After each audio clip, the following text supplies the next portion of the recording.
Hi everyone. We're going to be finishing up our conversation on community ecology.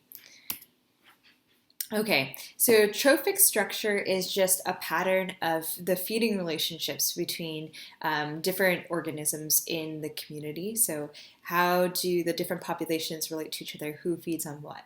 And you can organize trophic structure in two ways. You could either do a food chain or a food web. A food chain is when you just have one sequence, one sequential series of trophic relationships. So you pretty much just follow a one lineage of how one species is eaten by another, and then what eats that species, et cetera, et cetera.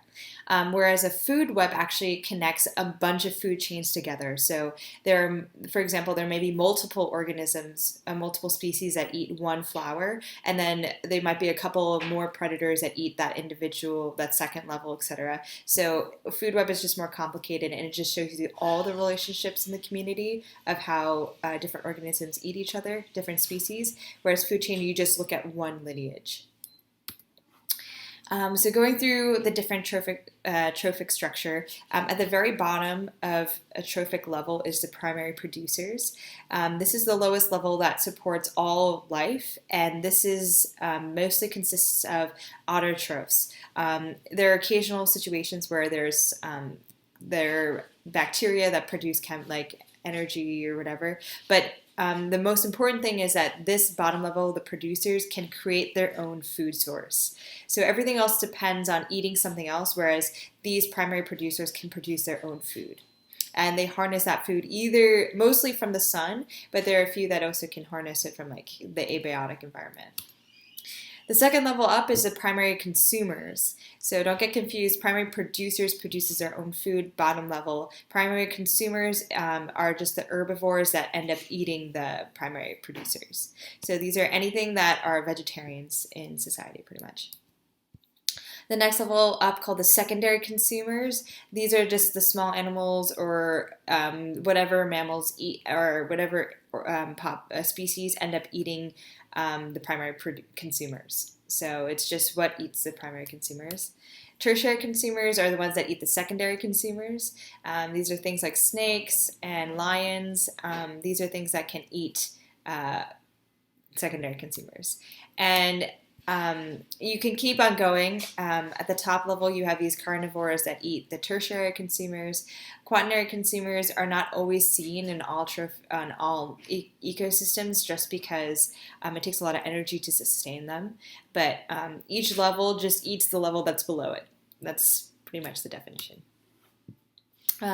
Not shown in this picture are two other things that are very important to ecosystems. One of them is scavengers, and this kind of affects pretty much all consumer levels. And so scavengers will eat these organisms that are left behind by predators, and so they'll eat dead animals. So they don't really fit inside this structure because they kind of eat all levels, but they eat them when they're dead. The other thing are decomposers, and decomposers affect all levels, including primary producers, so producers and consumers. And these are made of two categories. You could have like prokaryotes and fungi, and you could also have something called detritivores, which are like fungus. And these two things can secrete enzymes that help to digest all of this and help break down these different organisms and return the inorganic material back to the environment. So they're very important. Decomposers are a very important part of recycling. And just as a side note, there's a couple of like bolded terms in this section. The main one that I want you to know is just what a decomposer is. I don't expect you to know the other words. So we can organize all of this together in a food chain, into a food web. And as we said before, a food web just connects the different species together. And so this is just a nice way to see how community interacts with each other.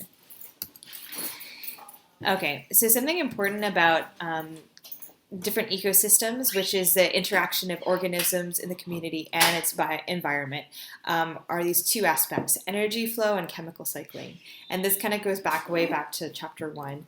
But energy flow is how the energy passes through the ecosystem. And something important to note is that energy is not recycled. It kind of goes through, it enters in mostly through sunlight, and it will be processed through different organisms and stuff, and it leaves as heat energy, which cannot be recycled. It just gets released into the environment, and it's really productive. So energy just flows through, whereas for chemicals, they're recycled throughout the environment. So, and often this is done through like the decomposers that will break things down and then return things back into the air, into the soil. And so chemicals are recycled and they don't pass through. They tend to stay in the environment, and they just change the form in which they're used. Something very important that sets the foundation for all trophic structure or trophic levels is the primary production. And primary production is just the amount of solar energy that is converted to chemical energy by the producers of the ecosystem. And this kind of sets the amount of energy that's input into the system, because producers are the bottom level. And so that will affect all the other levels of the trophic structure. And one of the ways we measure primary production is by looking at biomass. We can either measure by energy or by biomass. And biomass is just the amount of living organic material in the ecosystem. And so that's one way to indicate like how much energy we've put in, is just how much organic material do we have to start with. Something important is that there's not much of the sunlight is actually converted into chemical energy. So the primary production is not a very efficient process. Most of the sun that hits the earth is reflected away, or is not converted into something that we can actually use in the ecosystem. And here, this picture is just showing that there are different kinds of biomes or different kinds of environments, and they vary in their productivity or their ability to convert sunlight into biomass. And so, yeah, different kinds of environments. And you can see that the least effective is desert, which should make sense to you. Okay. So energy supply limits the length of food chains. And what that means is this: at each increasing level of the food chain, you lose a lot of the energy. Only about 10% of the energy of one level can be converted to the next. And that's just because we as organisms are inefficient in what we digest. So whatever you eat, only a small fraction of that is actually converted into useful energy. Most of it just passes through your system. And then there's just a lot that's produced that may not be utilized. And so there's, for example, a lot more grass than is actually eaten. And so a combination of those factors leads to the fact that we lose a lot of the energy that's available in the previous trophic level. And so because of this, the very top levels of the trophic structure require a lot of territory, because we're losing a lot of energy at each level. And so because there's less energy available to the top level, it needs like a lot of space so that there's a lot of vegetation, which leads to fewer primary consumers, and then fewer secondary consumers, and even fewer tertiary consumers. And there are occasions where the ecosystem is not broad enough to sustain very high levels of the trophic structure. So you don't always see quaternary consumers. You may not always see consumers that are even higher than that. So at the end of the day, it comes back down to what is the primary production of an ecosystem, and that kind of that affects the rest of the trophic structure for the entire ecosystem. All right, thank you guys so much for watching. Bye.